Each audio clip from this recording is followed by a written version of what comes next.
Hello viewer, having trouble with ChatGPT showing unable to load conversation error? Let's see how to fix it. Open your phone setting, scroll down and find out apps. Tap on apps. Now search ChatGPT application. Go to ChatGPT. Now scroll down and find out ChatGPT storage. Click on storage.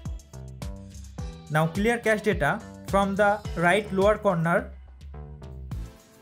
Go back to your home screen. Follow the second step.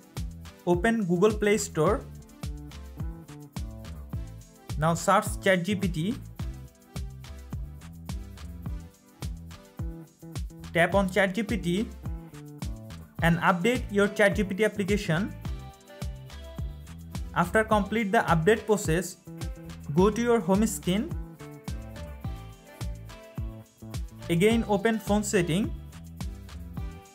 Now go to your connection setting and check your internet connection and make sure your internet connection is stable, because sometimes unstable internet connection can create unable to load conversation error in ChatGPT.